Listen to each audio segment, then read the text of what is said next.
It was their understanding this would be a two-phase process, DACA first, and then other elements that you outlined in your statement second, and that they perceived January 19th, not March 5th, as the deadline for action. Can you explain the President's interpretation of the meeting and that assessment of the Congressional Democrats? Right. The President just concluded what we felt was a very successful and productive bipartisan and bicameral meeting on immigration reform. During the closed-door session, the leadership agreed to negotiate and narrow the focus to 4 issues: border security, chain migration, visa lottery, and DACA.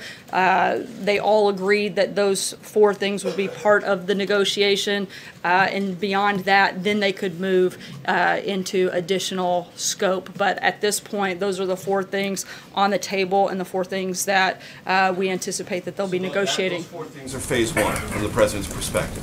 Correct. And are they tied to January 19th or March 5th? We haven't outlined the date, and I'm certainly not going to negotiate what that date looks like from the podium. That's something that we're going to work with Congress on. But those are the 4 areas that they all agreed at the conclusion of the meeting to narrow the scope and the focus to. John? How confident are you that those 4 things will remain part of phase 1 of this process? Senator Dianne Feinstein posited the idea of doing a clean DACA bill, which the President at first seemed to embrace before he was... Only if only if you look at what the President's definition of a clean DACA bill is, and within that bill, he thinks that you have to include not just fixing DACA, but closing the loopholes and making sure we have a solution on that front, so we don't create a problem and find ourselves right back where we started in 1, 2, 3 years later. Which is clearly different than her perspective on a clean DACA bill, because she clearly stated that she thinks they should do a clean DACA bill, just handle the dreamers, and then handle border security as part of comprehensive immigration reform.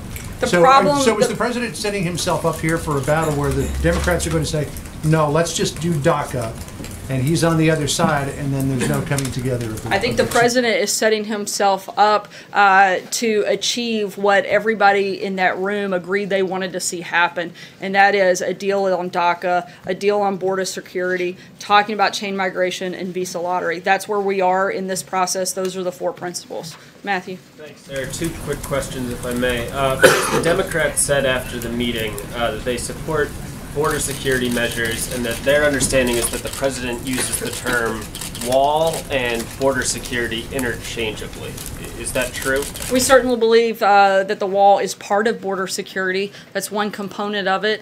We firmly, again, believe that border security has to be part of this negotiation and part of this deal. So, and then just very quickly, is there any update from the White House on the process of deciding if, and if so, how bump stocks should be regulated? That's something we haven't touched on in a while. Yeah, I know that was something that the ATF was doing a full review on, and we anticipate the results of that to come back, and we'll certainly make a decision once that's been done, but the Department of Justice asked that that take place. Blake? Sarah, thank you. During that meeting, the President also talked about earmarks, saying essentially it could lower the hostility here in D.C. and lead to both sides coming together, but is he not concerned also that it could also lead to runaway spending? Look, the President said you have to be careful with that, and you have to have controls on earmarks. The broader point the President was making is that partisan politics have become a big problem in Washington. We've gotten to a place where Democrats and Republicans are fighting more than they're fixing, and he wants to find different ways to bring more and more Democrats and Republicans to work together on legislation to move our country forward, and he threw that out as one suggestion on how we might be able to do that. Is the President expected to, or is he planning on making this an annual event, him going to Davos? And do you have any details on what days, I believe it's a 4-day event, when he might actually go? We're still finalizing the details on exactly when the President will be there. We don't have any commitments beyond this year at this point, but as we said earlier today in a statement, the President will attend, and he welcomes the opportunity to go there and advance his America First agenda with world leaders, and he is very much looking forward to being part of that process. Margaret? Thanks, Sarah. My question, not shockingly, is also on Davos. During the campaign, the Trump campaign, his decision not to go, and I think the concern at the time was that this is viewed by some as a gathering of global elites, so that wasn't the President's campaign message or message to his base. And obviously, you guys have, your thinking on this has evolved a little bit about who it's a message for and what message you can do, but Is this, has his thinking Our on- thinking hasn't changed at all, just to be extremely clear. The president's message is very much the same here as it will be there, just the same as it was here as it was when he made many stops in Asia. This is very much an America First agenda. The president is still 100% focused and committed to promoting policies that promote strength for American businesses and the American worker, and that's going to be the same whether he's in the U.S. or any other place. What I wanted to ask also is, do you have a fuller picture of that U.S. delegation that you could share with us at this time? We're finalizing the details, but you can expect that a number of senior members of the cabinet and administration will be part of this event. Some will stay for a more extended period of time than the president. Leaders to maybe bilats while he's there. Again, we're finalizing the details of the trip. As all those things are locked in, we'll certainly make sure you guys are well aware. Cecilia. Thanks, Sarah. Ivanka Trump praised on Twitter Oprah pretty effusively. She said, "Let's all come together, women and men, say time's up."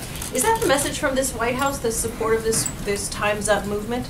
Look, I think the message from the White House is obviously that everyone should come together. I think you saw a great example of the president's focus on that and his leadership in that effort by bringing Democrats and Republicans together to talk about a very contentious issue, one that's gone on for years. The debate has never ended in real solutions. We are trying to move that forward, whether it's on immigration or a number of other issues. I think the president's showing his leadership on that front, and we're going to continue to look for ways to bring the country together. Having been on the campaign of a political outsider, what advice would you give a political outsider like Oprah, who seems intrigued about the idea of running? I'm not going to focus on anyone's campaign other than President Trump's re-election. I'm sure if she decides to run, which I think the president states he doesn't feel she will, I'm sure she'll have help with that. Is she qualified?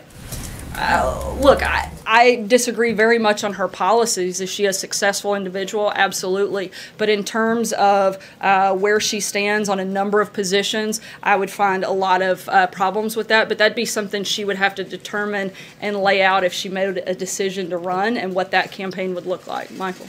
Can I ask just a question about phase 2 of the immigration issue as the president laid it out today? So once you get past the DACA debate and some of these other issues, Senator Lindsey Graham seemed to lay on the table the idea of something that Senator Graham supports, which is a comprehensive plan that would include a path to citizenship for all 11 or 12 million, however many you count them, people that are illegally in this country. And the president seemed to respond, let's do it, let's go for it, something along those lines. So are we to then take away that the president is firmly committed to a path to citizenship, to trying to get to a path to citizenship for all 11 million illegal immigrants in the country once phase 2 comes? Right, our focus is on the 4 things that I laid out. That's where our negotiation is, and that's phase 1. And that's our focus and our priority. We're certainly open to talking about a number of other issues when it comes to immigration, but right now this administration is focused on those 4 things and that negotiation, and not a lot else at this front. Zeke. Thanks, sir. Chief, for you real quick. Overnight, news came out that the North Koreans will be sending a delegation to the Olympics in South Korea. The White House have any response to that, and will have any impact on American participation in the games? Firstly, and then secondly, just comment on Sheriff Joe Arpaio. Let me start with the first thing. In terms of it doesn't affect the U.S. participation in the Olympics. The North Korean participation is an opportunity for the regime to see the value of ending its international isolation by denuclearizing. We hope that we can continue to move forward on that front, but certainly doesn't affect our participation. And do you anticipate announcing a delegation soon? Yes, we do, and that'll happen probably in the coming days, and we'll make sure, again, we keep all of you guys certainly in the loop. Senator Joe Arpaio running for the Senate. The president obviously pardoned him. Was the White House supportive of his candidacy? Does the president plan to campaign for him? As you know, I can't comment on the specifics of any election, voicing support for a candidate in a race like that. Does the president believe it's appropriate for somebody who's been pardoned for a crime to run for? I'm not going to weigh into the details of that race or make comments on something that would affect that front. Stephen. Thanks, Sarah. Just to take another stab at Michael's question, can you help us understand the terms the president used it? What does comprehensive immigration reform mean to this White House? Again, our focus, like I told Michael, is those 4 priorities: border security, ending chain migration, ending the visa lottery system, and coming up with a permanent solution to DACA. That's where we're focused, and that's what we're going to be committed to during this negotiation process. As much as the president today seemed to say, okay, let's go on to comprehensive immigration reform the afternoon. As he said, once we get through this process, he said, let's get this deal done, and then we'll take an hour off, and then we'll move on to the next phase of the negotiation. Right now, this administration is focused on those things and making sure we get that deal done, and then we'll move forward from that point. So Jessica? Has the president not decided what comprehensive immigration reform means to him? Look, I'm not going to negotiate with you from the podium. This is something that the leadership agreed to, primarily led by Kevin McCarthy and the president in this meeting, that this would be the focus coming out of today. Let's get a deal on this, and then we'll move forward and talk about other things. Jessica? Sarah, on trade, there's a meeting of trade officials, I understand, at the White House today concerning the trade agenda for 2018. How much will trade and trade action, particularly against China, be part of the Trump administration agenda this year? Look, we're going to continue to push for making sure we have the best deals possible, certainly deals that benefit the American worker. When we have specifics on that following meetings that take place, we'll keep you guys aware. But our position is going to be to continue to fight for and push for better trade deals that benefit this country and American workers. Jordan? North Korea, if you can just clarify, in the delegation we're sending, are Jared and Ivanka going? I didn't actually announce the delegation. I said that we would have that announcement in the coming days, and that will be when we release the names of who's attending. Jordan? Thanks, Sarah. It's pretty unusual for us in the press corps to have a front row seat to those kind of negotiations in the cabinet room for around an hour. Whose decision was it to allow the president to witness that entire negotiation, and what was the goal of having us sit there and watch? Just to be clear, you weren't there for the entire negotiation because the deal didn't take place until after you guys left. But I think a number of individuals in the room felt it was a good thing to let you see the cooperation and the conversation between both sides and see how we're working and leading to move the ball down the field and come up with some real solutions. John? Yeah, thank you, Sarah. Going back to the wall, last summer, Governor Gracchus, the head of the Mexican Governors Association, said that when the president started talking about a price tag on building the wall, that meant he'd given up on his idea of making Mexico pay for it. Now, in his remarks in Tennessee and in his recent speeches, the president has talked about the cost of the wall, and there's been no mention of his standard phrase, and Mexico will pay for it. Has the president abandoned the idea of Mexico paying for the wall? No, he hasn't. Phil. On trade again, negotiations on NAFTA will start again at the end of January in Montreal. Listening to the president in Tennessee yesterday, is he more hopeful? Does he still plan on scrapping the deal if he can't get everything he wants? Look, the president, as we've said many times before, wants to make sure that we have a deal that benefits America and American workers, and we're going to continue through that process and make sure that whatever we do, we get the best deal possible. A little more hopeful than he was 6 months ago? Look, I think the president's always been hopeful that we can get a better deal. I think that's why he ran for president, is to make sure that he's pushing an agenda that helps Americans and particularly helps American workers. And he's hoping to close a lot of those trade deficits and get rid of some of the bad trade deals that we've had in the past. Olivier? Thanks, Sarah. Sarah, when the president declined to certify that the Iran nuclear deal was in the U.S. national interest a couple months ago, he said he needed to see action in Congress and from American allies. Has he seen enough of that action? Senator Corker's under the impression that it's possible that there's been enough progress on the legislative fix, at least, that the president might be willing to not reimpose sanctions. We haven't made a final decision on that, and we certainly will in the coming days, and we'll make sure, once again, you guys are some of the first to know. Peter. Sarah, just to be clear, if the president wants a bill of love, why doesn't he drop the demand for a border wall and deal with the Dreamers alone immediately? Because you have to have a full solution to this problem. You have to make sure that you're taking every step in border security, and you want to make sure that if you fix things on DACA, you don't create and exacerbate the problem and have to deal with it again in a year. The president wants to make sure we have a clean solution to that front, and that's what we're going to do. So what does the president say to young men like 24-year-old Jesus Contreras? He's from Houston. He's a paramedic. He's been working hard in this country to help make other lives better, who are now waiting for Congress to come up with something, or they may get shipped to a country they've never known. He says exactly what he just did in that room. Let's work together. Let's figure this out. I'm leading on this effort and bringing all the members that need to be part of the conversation to the table. And he said he was confident that they would come together and get it done. And so that's what we're going to do. Just a quick one about last night only because it made I'm going to keep moving because we're going to be short on time. Chris, go ahead. Sarah, over the holidays, the president terminated the tenure of the members of the President's Advisory Council on HIV/AIDS. Does the president want to see those positions refilled in his administration? We're looking at the different options, and we'll keep you posted if we have an announcement on that front. Steve? Is he going to add any stops to the Davos trip, and is he actually going to address the group there? There aren't any plans for additional stops, and we'll keep you posted on all the details of the schedule. Trey? Thanks, Sarah. Two questions for you. First, does the White House have any reaction to the testimony that was released today by Senator Feinstein's office regarding the Fusion GPS dossier? I haven't had any conversations with anybody specific to that front, so. Follow up on the immigration meetings today. Is the president concerned about the differences that Democrats and Republicans have when it comes to defining phrases like border security?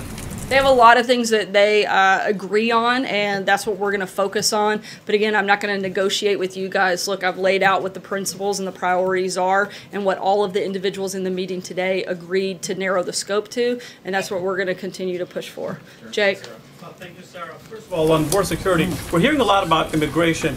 How big of a role, though, does drug trafficking play right now in vis-a-vis the president and Congress? That's certainly a factor. It's one of the reasons that the president is very committed to border security, wants to stop the influx of drugs coming into this country. But surely it's going to be more than just the wall, because drugs are very easily flung over a wall, right?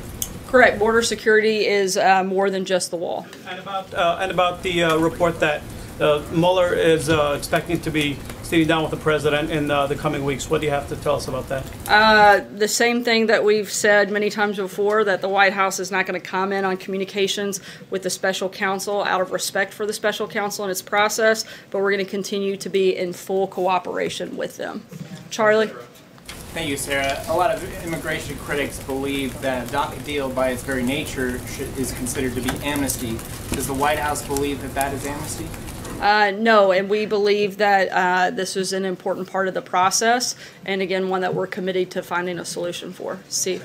Yes, Sarah. Has President Trump been briefed by President Moon on the negotiations that the South Koreans had with the North Koreans? And what would this White House like to see as the next steps from Pyongyang?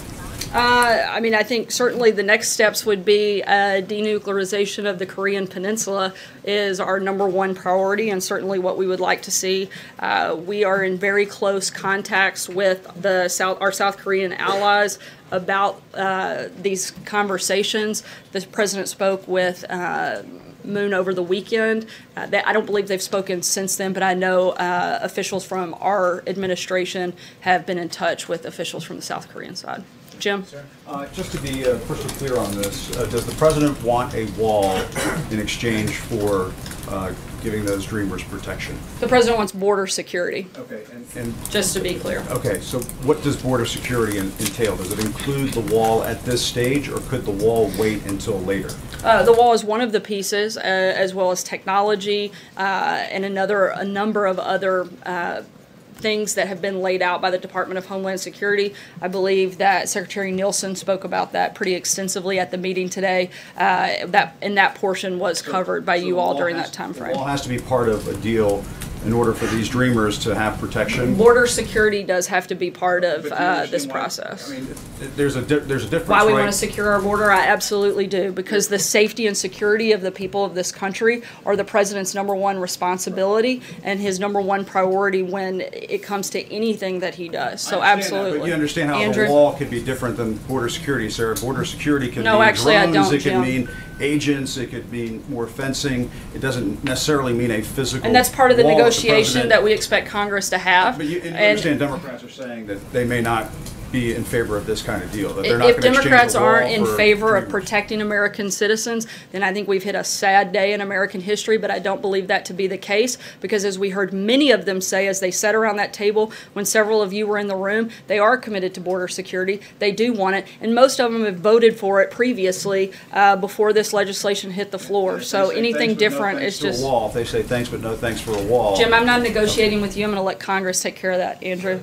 Thanks, Sarah. I just want to go back to the question of Davos. Can you tell us a little bit about how this decision perhaps came about and what influenced it? Was there any excuse me? Was there any parts of it taking into account Xi Jinping's appearance there last year? He kind of seemed to take center stage and step into a kind of space that had been left open by the U.S. No, I think it's about the president once again welcoming the opportunity to talk about the America First agenda, and that's what his plan is to do, and that's the main reason that he's going there, is to continue to promote and talk about that with the world leaders that will attend and some of the obviously leaders of the economy in this country. Yes. Sarah. Does the president have a fixed set of principles and priorities for comprehensive immigration reform, or does he believe that that's something he should be flexible on when it comes to that? Look, as I've said, I'm not going to negotiate with you guys. We're going to do that with Congress. We've laid out what we want right now, and we'll make announcements when we move beyond those 4 priorities that we've laid out. Take one last question. Sarah, the president said on Saturday that Robert Mueller's investigation makes our country look foolish. And he's expressed a similar sentiment a couple times before. But what does he mean specifically about making the country look foolish? I think when we waste the amount of time that we have on something like this, that's been very clear from the beginning that there is absolutely nothing to. If we want to look at places where there may be collusion, I think our administration has outlined where we think any special counsel should be focused, and it's certainly not on this president or the president's campaign. Thanks so much, guys. Can you take one on the national anthem, Sarah?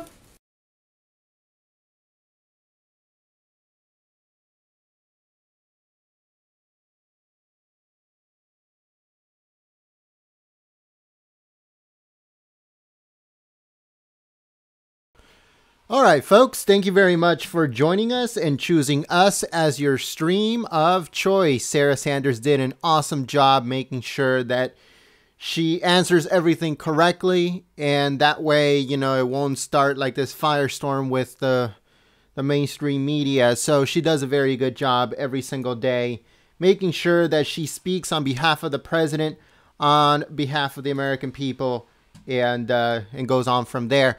So President Donald Trump did meet earlier today, with members of both the Senate and the House regarding immigration, regarding DACA, the wall, and all that other stuff. So we're going to be uploading that in just a few minutes. So make sure you guys stay tuned. If you are new, subscribe to the channel, and also click the notification bell. That way you get a heads up when we go live for another press briefing later tomorrow, or when we upload the video regarding President Trump on a debate back and forth with Democrats on the wall and on DACA. So make sure you guys stay tuned.